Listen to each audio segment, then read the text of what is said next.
All right, YouTube, it's time for another live broadcast here. I don't really have any notes at the moment. I think all anyone's talking about, honestly, is the Super Bowl. But let me really quickly as well plop this on Facebook so people can see that I've actually gone live here, which means I have to open this link. This may cause it to freeze, but we'll get right back off of it if I can. There we go. Now, as usual, I will not be looking at chat because I can't. Just the way that YouTube happens to be lately. It's like their comment format. I've got a little bit of a beef with YouTube over the way that they're changing things. The messaging system's way worse than it used to be years ago. They've changed commenting now, which is great for people leaving comments primarily, but it's really terrible for anyone creating content and getting more than a few comments. Live now. There we go. Radio show episode 4.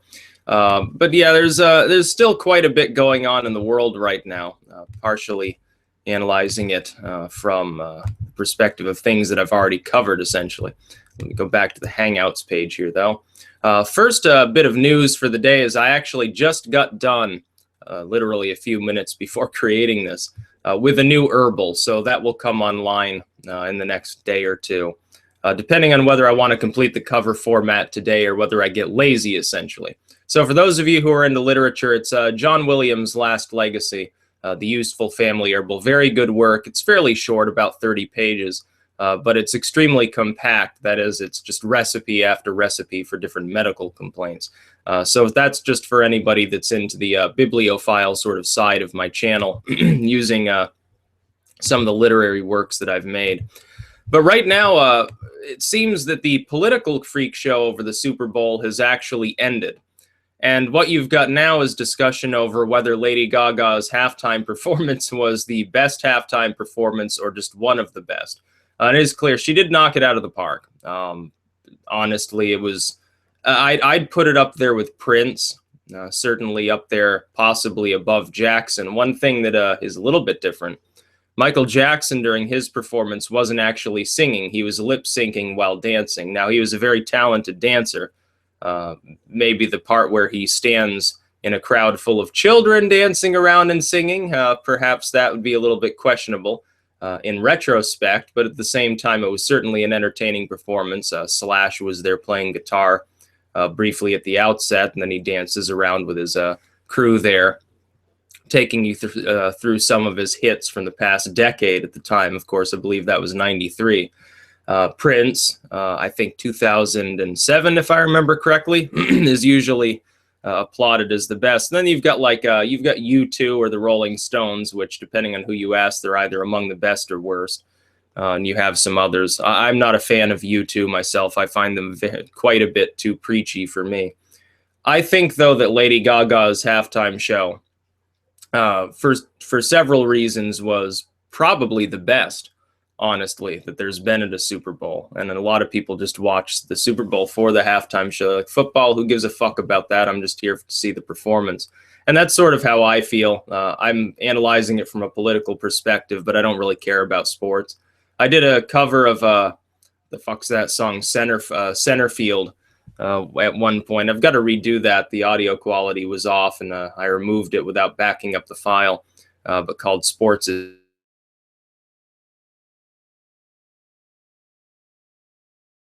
Her performance was one of the best, if not possibly the best. Unlike a lot of people, she actually sang as opposed to lip syncing, which is, it's like, you got to give some respect to that, even if you don't like Lady Gaga's music as a total. It's number one. Number two, she is a good dancer, and she didn't get politically preachy. If you think that her halftime show is political in nature, you're either on the far left grasping for straws and looking for something to be upset about, or you're on the far right doing the same thing, saying, you know, one nation under God, whatever the fuck, is not a political statement. That's pure Americana. Born This Way, she wrote years ago. I fail to see at this point how saying, oh yeah, you're gay American, you should be proud just like a straight American. I'm failing to see how that should bother anybody at this point, or how that's even a political statement, honestly. It's just sort of a statement of matter of fact as far as what our cultural values have become as a nation. So I found it refreshing. I thought she did a good job. But Trump is in the news anyway with regards to the Super Bowl. Of course, he predicted quite some time ago when he was talking to O'Reilly that the Patriots would win by 8. Of course, they won by 6. And going into the Super Bowl, a lot of people thought, well, and they're not going to win at all. The Atlanta Falcons will win. And in the first half, it certainly looked evident that that would happen. And Trump then, he gets to sit there and rub his hands together and chuckle at people, I guess, who don't know the inside story on football. He must have someone better than Nate Silver doing his analysis. Of course, poor Nate, who, I mean, he was demoted from Nate Silver to Nate Bronze anyway, on like the Brexit stuff. Then he became Nate Metaconglomerate or Dust. I don't even know if there's something worthless enough to actually give him as a surname at this point. Once again, he jumped the gun, declared that the Atlanta Falcons would win.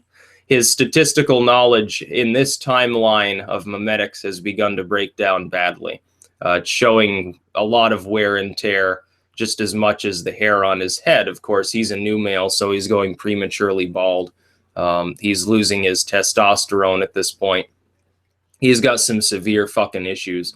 I don't have any respect for him anymore because once he became a political flunky more than a statistician, his predictions began to wear out in their effectiveness. Also, the World Series as well. I can remember that. Oh, it was so funny. Yeah, a lot of people say we're in the best timeline. I suppose it depends on your political affiliation. If you liked the status quo before memetics took root, you probably hate the timeline we're in. Otherwise, you probably think it's pretty damn good. We're back in the Cold War. But I mean, everything is the 1980s right now. Look at Vaporwave. That's still gaining popularity all across the internet. At some point, it's going to influence mainstream artists. It'll probably be like dubstep. Some of the beats and some of the influence will seep its way onto the radio. And then it'll be really funny because it'll be like you're living in Miami Vice or something for the next decade. I do predict that that will happen. Nostalgia is really the reigning ethos of the day, whether you're left or right. Nostalgia for the past. The left right now has nostalgia for a few months ago. The right has nostalgia for when Ronald Reagan was still, not 6 feet under. And so that's what's happening in the world today. As usual, I'm going to take you through here and possibly go through and look at some of these retarded Facebook posts from various sites. Oh, WikiLeaks is weighed in. Germany's Spiegel, only the NSA can save us from Trump. Well, I don't like the NSA. If Trump does something wrong, yeah, it'll be because of leakers and whistleblowers that we know what was fucking going on in the first place. The real problem is that it becomes such a political hot potato. Partisan Democrats, when there were leaks under Obama, said, oh, WikiLeaks is evil and surveillance is good and police state's fine because the president has a D after his name. And then all of a sudden they worry about these things now that Trump is the president because they've convinced themselves he's Hitler. Republicans do the opposite. When these leaks happened under W, they were enraged and said that it was pinko commie stuff. Then when Obama took office, leaks and whistleblowers were good, and now they're bad again because Trump happens to be president. I look at it as they're always a good thing. If they're true, if they're keeping government agencies or politicians accountable, it does not matter what party they're a member of. If it were to come out that Trump was a truly despicable character, if WikiLeaks released material, I would trust WikiLeaks. I wouldn't trust just the NSA alone or the CIA. We've seen that they've become political organizations at this point. But if WikiLeaks were to release vetted material saying, yeah, Trump's a shitfuck, look what he said, I would tend to believe it. And so if that does happen, that would really sour the way that I look at Donald Trump. But so far that hasn't happened. So far all we've got on him is essentially he said pussy a while ago and he won't release his tax returns. And I think he should, but it was never a major problem for me. I voted for him regardless. Never expected him to release his tax returns. I don't care whether it's because he's less charitable than he pretends to be, or less wealthy, or more wealthy, or he has offshore accounts. It doesn't really matter. It's not a major issue. His policies are what concerned me. But a lot of people don't think that way. At the same time, of course, Trump had to get involved before Obama would release his birth certificate. And it wasn't even the principle of disbelieving him when he said, well, I was born in fucking Hawaii. No, I believe he was. I don't believe he was born in Kenya or anything like that. That's Tea Party crap. But at the same time, if there was any question in anyone's mind, yeah, he owes it to the American people to be forthcoming. The same is true of Trump and his tax returns. Yes, he should release them. Major issue, no. But is it an issue for some people? At least a secondary issue? Absolutely. A lot of people are worried about that. They think that their president's lying to them. When Obama lied to people, and he pointed it out, of course, the Democrats didn't like that very much because they were partisans. And the Republicans would assume that you were one of them. Under Obama, a lot of people assumed that I was a Republican, both Republicans proclaiming me to be one of their own and Democrats saying that I was evil. Now that Trump's the president, if he starts to do stupid shit, people will probably assume that I'm a Democrat. It's one of the advantages and disadvantages of simply being liberty-minded. You believe in freedom, you believe in repressing government oppression, you believe in limiting it, then whatever party's in control will assume that you're on the other side. It's just sort of the way that it is. Yeah. Let's see. Not an inch of dick for Milo Yiannopoulos. Oh, resist. Yeah, the new thing of that people have right now is this very, very vague idea of resistance. They're not really sure what they're resisting. It's like when Salon last night was talking about, oh, Lady Gaga did Born This Way. Oh, gay rights. It's a good thing. And I'm like, yeah, it was. I was in support of that at the time. Obama wasn't. All he did was step out of the way and then take credit for it once it became nationwide. Donald Trump, meanwhile, he stands up on stage and holds a rainbow flag, and people don't give him any credit for that, still think that he's against like gay rights, gay marriage, and so forth. He retains the one sane Obama-era policy of non-discrimination against gay federal workers. Nobody even wants to talk about it on the left.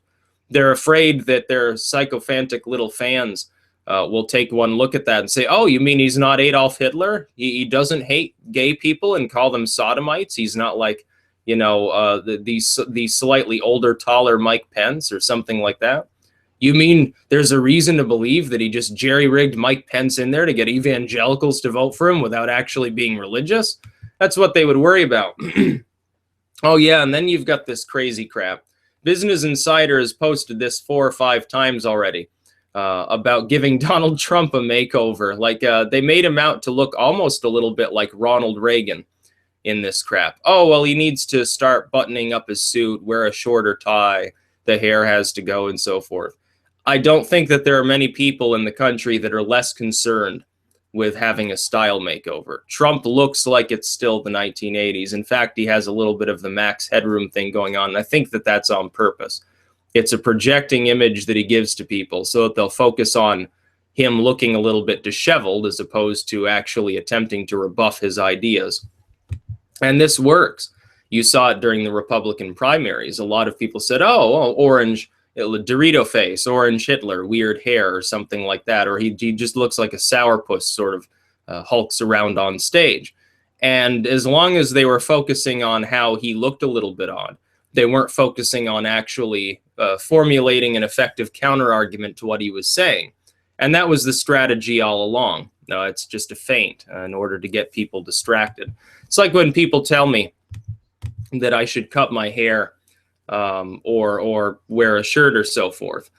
My critics are just going to focus, because it's low-hanging fruit, my critics are going to focus on how I look and how they think that I should look, as opposed to actually rebutting my arguments. It's a good strategy. It works. It's worked for me for years, so I have no reason to change what I'm doing. I think that it's wonderful. It's interesting to watch them get all confused, not realize what's going on. Let's see. Let's go around here and see some. Oh, yeah. Being liberal. A story that makes me proud to be an American. Trump may have taken over Washington, D.C. for the moment, but this has not won the hearts and minds of Americans. Hashtag resistance. Hashtag this is what resistance looks like. Hulking tattooed veteran shames a pro-Trump anti-Muslim hater amid cheers. Now, because they consider Milo to be Hitler, and because they think that Richard Spencer is a member of the American Nazi Party, and because they think that Pepe is evidence that you're a neo-Nazi and you want racial holy war, I'm going to assume that if I actually bother to open this article and give it ad revenue, that it wouldn't actually be a hulking tattooed veteran shaming a pro-Trump anti-Muslim hater. What I'd probably see is somebody rambling and yelling incoherently at somebody wearing a Trump hat. That seems to be the usual MO of what's going on. And, oh, by the way, here's an interesting thing. WikiLeaks for a couple days now has been rambling about this Vault 7 and posting cryptic-looking pictures of bunkers and so forth. I don't know what the fuck they're on about, but they're alarming some people. I don't know anything about this Vault 7 stuff. Sounds like a Fallout reference, honestly. To me, I'm looking at this picture here. It even looks like sort of the door of like Vault 101 or something like that. I don't know exactly what it's about, but it's pretty cryptic. And when WikiLeaks starts posting cryptic stuff, maybe we should be a little bit concerned, honestly. Let's see. Let's go through. Oh, just in case you missed it and you need something hilarious with which to start your week, Alec Baldwin is back on SNL with a cold open to top off Trump's Rage Tweety Day. Yeah, SNL at this point has become a running caricature of Donald Trump to the exclusion of apparently any other worthy content. Now, Saturday Night Live hasn't really been relevant since the 90s. I stopped watching it, not for political reasons, just because it stopped really being funny. I think a lot of other people are in the same boat. They try to grandstand politics once in a while. It's not like they just started with Donald Trump. They've had Obama caricatures. Certainly W was the butt of many jokes on there, but W was a walking joke that wrote itself, so I don't really blame them for that. And then you've got Donald Trump coming out, indulging his core fan base. I call my own shots largely based on accumulation of data, and everyone knows it. Some fake news media in order to marginalize. Lies. Just the usual standard fare that you get from Trump. Trump realizes as long as he keeps his core fans riled up, he can't be removed from office because they'd raise holy hell. Even if they're a minority of the population, as long as he keeps that core going long enough for his policies to show some positive fiscal movement, he can get the centrists aboard, and then he wins re-election. He does just fine. His strategy will probably work. I'd give it a good 90% chance of working. I think by the end of his first term, he'll be a lot more popular than he is now. Right now, he's in a glut because a lot of people, they continue to watch like CNN and so forth. But those news organizations, through attrition, are losing steam. It's not like they suddenly started to incline. They're still in decline. They're still going by the wayside. The trust in the mainstream media in this country was already well below 50% years and years ago. It didn't just start when the election began, and it's a continuous movement. I believe that it will continue movement in that direction as well. There's no reason to believe that it's going to reverse. There's no reason to believe that CNN is going to gain popularity just because the president happens to call them out. If anything, you'll get, a handful of partisan Democrats will start watching TV news again. But I mean, let's face it, most of the younger leftists themselves, they don't watch TV news. They're not watching MSNBC. They're not tuning into Rachel Maddow. They go watch the Young Turks. And Cenk or Sank or whatever the fuck his name is, the Armenian genocide denying dude there. He comes out and he says, oh, the Patriots are losing. He was right in the thick of it, too. These people can't help but turn everything into a political or racial issue. I sit here and analyze it just because, I have no other choice. There's so many people that are stuck into that rut of thinking that everything that happens is some sort of political statement. They literally can't wrap their minds around the fact that something would not have to do in the current era with politics or with race relations or gender or something like that. They've gone so far out into the left field that everything to them under the sun, the dirt below their feet and the sky above them, has something to do with politics. Every argument you can possibly make, every statement you can make boils down to the lowest common denominator of race or national origin to them.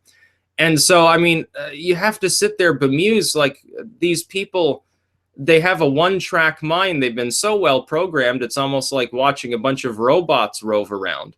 Robots that are ultimately slowly failing and falling into decrepitude or something like that. That's what I see when I see a clip from the Young Turks. Like, I'm not going to watch their full broadcast because I don't feel like I need to have my head spinning and not know what the fuck is going on when I'm done with it.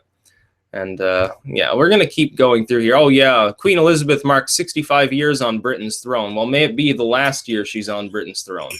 That crazy old woman can barely stand on her own, certainly is not mentally competent to make any state decisions, is just a figurehead anyway, and doesn't even come from the actual blood lineage of most Britishers anyway. She's a heavily inbred individual who I have no respect for. I have respect for no monarchs, but particularly for her, sitting by and saying little as her country is run into the ground by EU globalism. Nigel Farage has a better claim to sit on the throne of England than the Queen does. And last night, I watched several videos, compilations of Nigel roasting the EU Commission, bits of interviews and so forth where he has snappy comebacks. I swear they should make him prime minister. Their country would be so much better off if Nigel Farage were in charge over there. Like what you've seen, interestingly, in the wake of Brexit, is that all of his predictions have come true. It's like, if you want to know what's going to happen over the next few years in the EU, just listen to whatever fucking Nigel Farage has to say about the issue. It's pretty evident he's tapped into something at this point. Look, he predicted virtually everything that's happening in the wake of Brexit. There was a temporary slump in the UK, certainly, but largely everything recovered. They're doing fine. They are negotiating an exit, and what form that takes really doesn't ultimately matter. It's a fatal blow to the European Union. It didn't take Nigel Farage to tell you that the EU is going to fail. I predicted that many years ago. Many others predicted it way before that. But Nigel sums it up and encapsulates it more intelligently than most. Of course, you'd sort of have to be, you'd have to spend quite a few hours researching the ins and outs of how the EU functions, something that I'm not willing to do to have a full scope of what's going on over there politically. But when you take away people's sovereignty and you fuck up their economy, yeah, they're probably not going to want to be part of your union. It'd be like if a state here in the United States were continuously abused. If it were continuously singled out for abuse by the federal government, at some point the population of that state would say, fuck this, and go rogue. They would rebel. Now, that appears to be what's happening in the EU, though, with almost every country there. That is, the less prosperous states, specifically in Southern Europe, are being run into the ground with austerity that they can't actually deal with, in a currency union that's destroying their trading opportunities. The Northern European states and Western Europe at large are overrun by refugees that they can no longer afford to take care of, with aging populations that need expensive pensions and health care. And Eastern Europe feels alienated in the sense of they don't want immigrants at all because they know what it's like to live under slavery, specifically behind the Iron Curtain in the days of the Soviet Union. Also, I do have an asthmatic kitty cat over here who's occasionally sneezing. You may hear a little bit of background noise from that.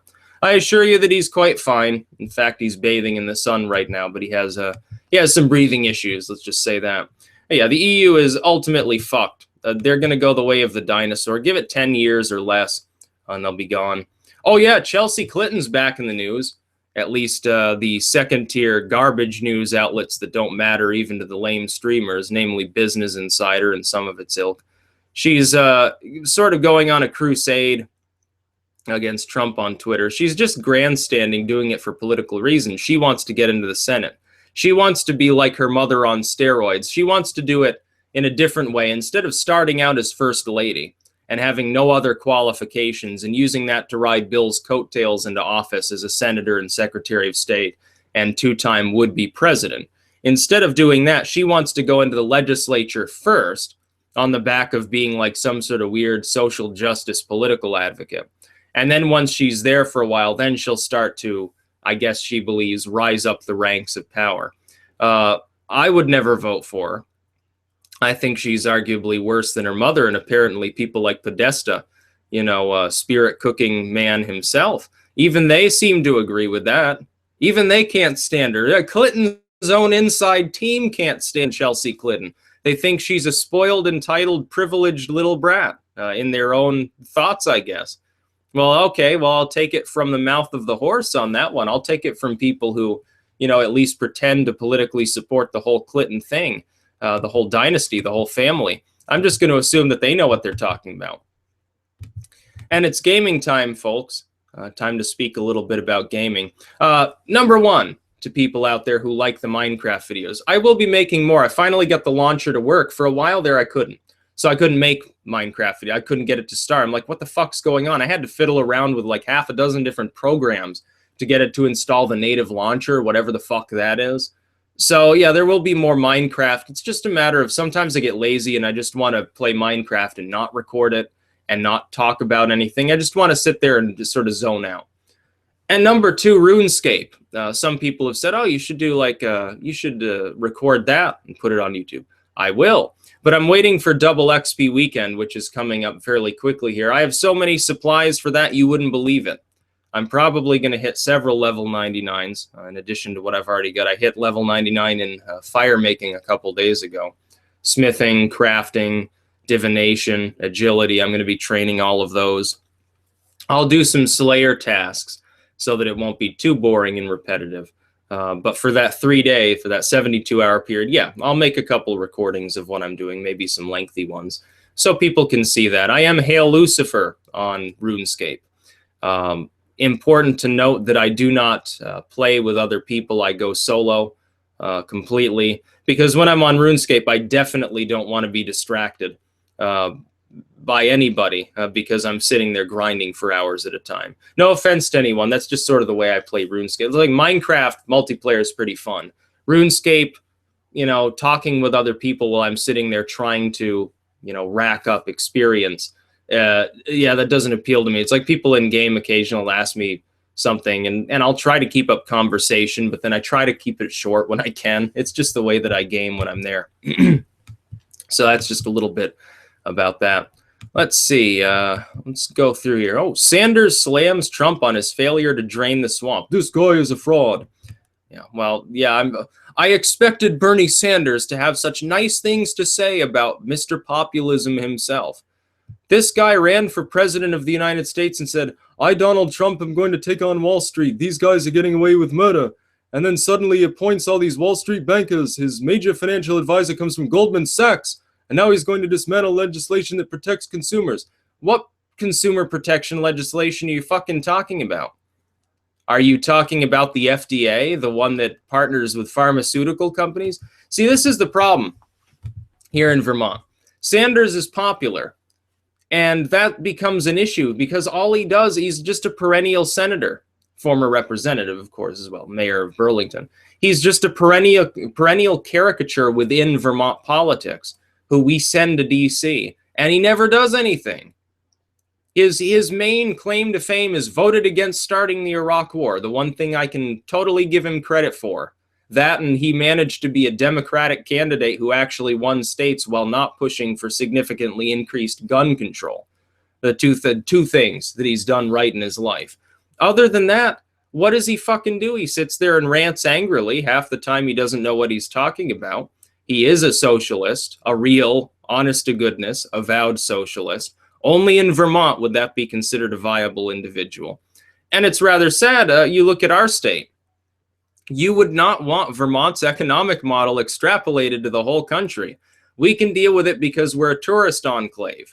So yeah, we need a lot of government land that's not, being decimated by industry. We need a lot of green mountains and clean water and all that stuff so people can go fishing, people can go hunting, people can have their cabin in the woods, their timeshare condo in Quechee or whatever. I understand that, but if you tried to do that nationwide, there aren't enough tourists in the world to actually keep your economy solvent. You do need heavy industry. It's simply necessary. You do need those oil rigs. You do need the coal mines. Unfortunately, we live in a world where those are necessities for our economy. It'd be wonderful if we were all hippie-trippy, granola, pot-smoking, green energy lovers. It'd be great if we were living like hobbits. That's just not the way the world works. It's a utopian dream. It's just like an open borders ANCAP society. It's a utopian dream. It'll never fucking happen. Left anarchism, communism, whatever you want to do. Okay, those are fine in a vacuum, away from other states and away from the realities of human existence. But within those realities of human existence, they're not going to fucking work. Bernie Sanders does not have any idea how to balance a budget. He would have run this country into the ground if he had been elected. And I hold to this belief, and a lot of people don't want to believe me. I do not believe that Bernie Sanders would have won against Donald Trump anyway. Burnouts that are fooling themselves saying that he would, just so they can be mad at Hillary Clinton, don't know what they're talking about any more than their glorious socialist messiah does. Better person than Hillary Clinton? Yes. Less corrupt potentially than Hillary Clinton? Yes. Economically speaking, even worse than Hillary Clinton, though. And that's the truth. His policies would have been an unmitigated disaster in this country. I'm glad he didn't become the Democratic nominee, because he at least would have performed a little bit better than Hillary would have. And that would have been a great risk. Oh, then we got a political cartoon here. Another Being Liberal post. Now, Being Liberal still uses FDR as their profile image, which is funny because FDR hated the so-called Japs, was a virulent bigot, threw, some 100,000 or so U.S. citizens into internment camps, stripped them of their guns, and held them for several years before proceeding to slaughter several million German and Japanese civilians over time, setting the stage for the Cold War, creating the U.S. military-industrial complex that's responsible for the same problems the left itself now identifies, and yet they still applaud him. But here's a political cartoon of Trump looking out the White House window, clasping his hands behind him over a fiery landscape of ruination and atomic war. And he thinks to himself, not bad for a week and a half. Yeah, the country's in flames. No, I think it's going along pretty well. In fact, things haven't really changed at all for the most part, other than we now have a president who at least pretends to care about the middle class, which is something we haven't had in a while. W never cared about him either. When he ran us into the ground with his debt spending and his fucking wars, a lot of middle class individuals were the ones getting shot at overseas. It's not a bunch of rich people that have to join the military.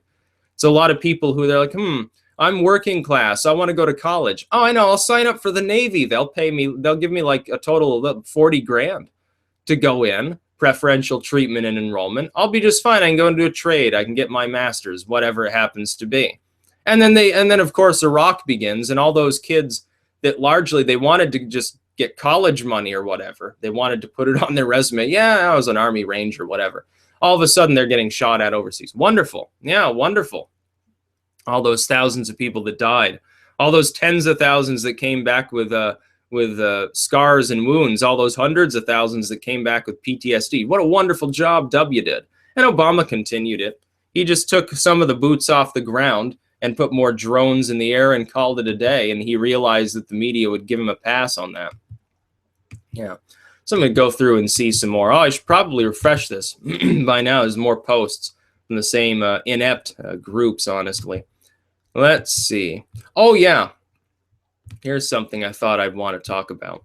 Counterbalance Vermont. It's like the sort of don't use tobacco, you should quit, like the quit helpline and so forth of Vermont. Now, I'm not pro-smoking. I'm not pro-big tobacco. Smoking is a bad habit, and it kills people. That much is clear.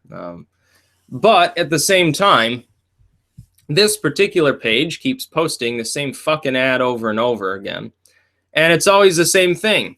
Tobacco companies are marketing to small children because of all these bright colors and like cherry flavor, watermelon flavor tobacco products.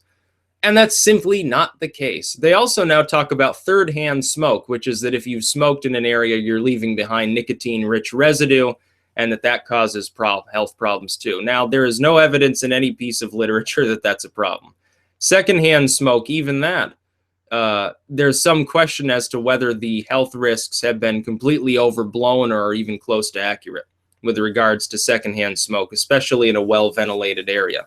I'm of the belief that it's not a particular health concern unless you're in an enclosed space. That's just the way that I think about things. It just makes physical sense. But they're saying that tobacco companies, by having products that aren't just tobacco flavored, are catering to small children. When last I checked, you had to show your ID and be 18 or up to buy tobacco products. So I'm not exactly sure how that's working unless one of their friends or relatives who's over 18 is giving them tobacco. That's not a problem. You can't blame that one on the tobacco companies. Blame that on their inept, stupid relatives giving them tobacco products in the first place. Therein lies your problem. Those people need to take responsibility for what they're doing. Yeah, there's all sorts of weird shit they posted on here. China welcomed the suggestion that diplomacy should be the priority in the South China Sea. China, Mattis comments on the South China Sea are mind-soothing pill that have dispersed the clouds of war. Because, of course, James Mattis has come out and said he wants to communicate with the Chinese. Well, no shit, we should be communicating with them. But we should also be challenging them when they try to claim an enormous chunk of water that's never been theirs in a territorial fashion. And Mattis realizes this. What Mattis' idea of negotiation is he'll go in and say, okay, you give me everything that I want, you get nothing, or else you get a bullet. That's his idea of negotiation. It's going to be fun. Yes, send James Mattis over to China. See if anybody pulls any weird pranks on him like they did with Obama when he flew over there. There was no reception or anything. He just sort of stumbles off the plane, looks around. He's like, where is everybody? They didn't like roll out a carpet for him or anything. It wasn't even like a state visit. It was sort of like, oh, Obama's here. Yeah, he'll be over in half an hour. Okay, yeah, here's Obama. I think they did that to Bush too. But Bush was such a chucklehead. It's like that famous time where he tried to open the door there in China when he was at a state meeting, and before realizing he had to push the door instead of pulling it or something. He was just a chucklehead. People thought he was amusing. They wanted to meet with Bush because they knew he might do stupid shit and they'd get a laugh out of it. Sort of a little bit of Schadenfreude or something like that. Yeah, let's see. Any other good shit here? Oh, Ron Paul weighs in.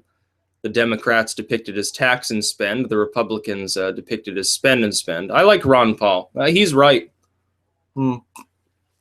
Including on Trump. Yeah. Trump could become an imperial president. I don't think he has yet. I think he's doing a decent job, especially considering the amount of obstruction he's facing. In a real sense, as opposed to the fake obstruction Obama supposedly faced, which was essentially, no, Mr. Obama, we're not going to let you run roughshod over the entire fucking Constitution. We'll let you run roughshod over the right to privacy, say the Republicans. And yeah, it's okay if you go after the First Amendment a little bit, but no, you can't go after the guns, Mr. Obama. And that was supposedly obstructionism, like he didn't have the executive privilege to just do whatever he wanted. But neither does Trump. Trump doesn't have the right to do just anything he wants. There's still checks and balances. There's a separation of powers in this country. And that's something we need to respect and understand. But within that restraint, within that constraint, rather, he's done what the fuck's he done wrong? His Muslim ban gets temporarily halted. Okay. You know, some great Pyrrhic victory, I suppose, for the left that isn't even going to hold up to judicial scrutiny anyway. What's the fucking point? I just don't get it. Yeah, I like going through here and reading some of these weird things. Oh, let's see. What's this? Oh, this is from the UK. State pension age could be pushed back yet again. The state pension age in Britain could be pushed back yet again, and young people may have to work until they are 74, experts are warning. See, this is the problem with mass migration. They'd have plenty of money to not raise that age if they didn't have that problem. But, too bad. You already let them in, and there's really nothing you can do about it now. Maybe make Nigel Farage prime minister, and he'll fucking solve the problem real quick. It'd be great.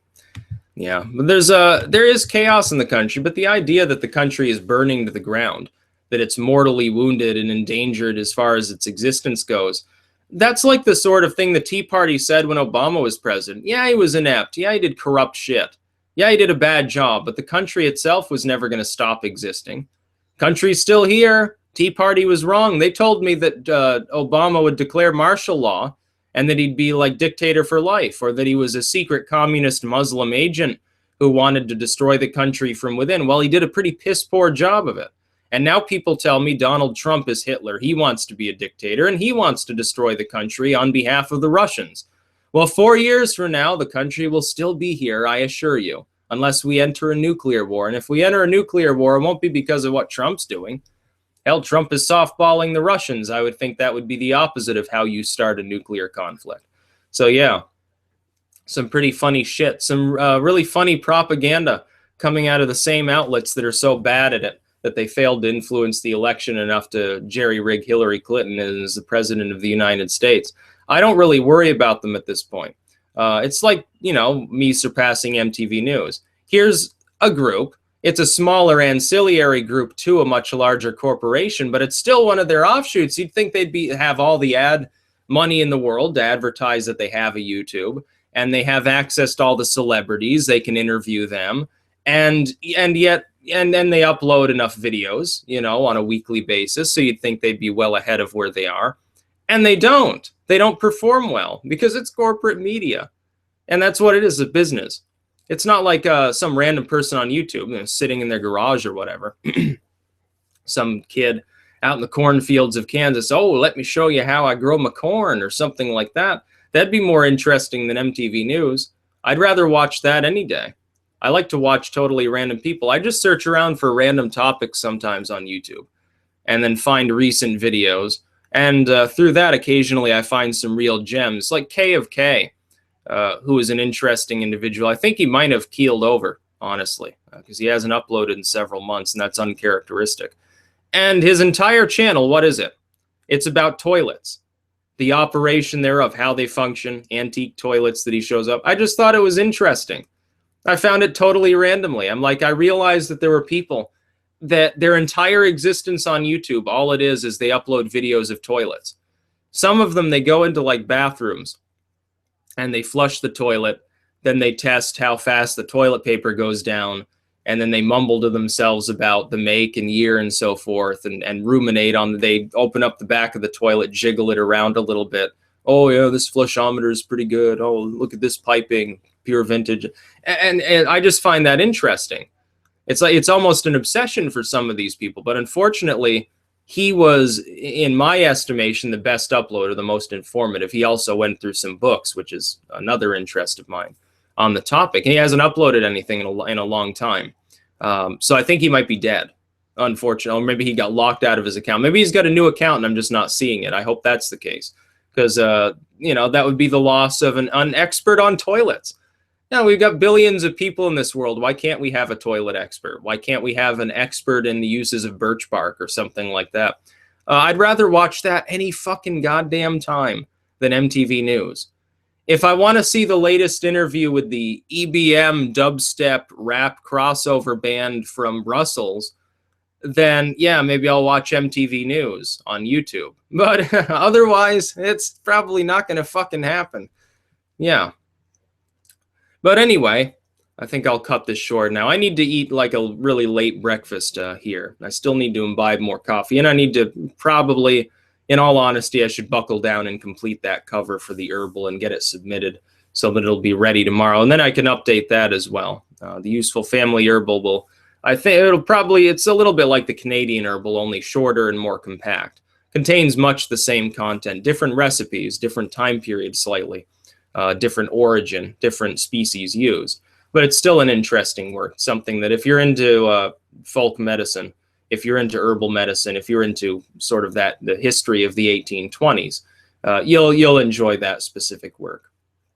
So yeah, I'm going to cut it short here. I hope you enjoyed this live stream. I will be, in the future, as I've said several times, setting up a new format. It'll be a little bit more refined and interactive, honestly, and preferably with the ability to interact with people's comments, because I know there's probably 1,000 of you commenting right now. I can't even see them because of YouTube's crazy-ass commenting system freezing it up all the time on a live stream. That's about all. Peace out.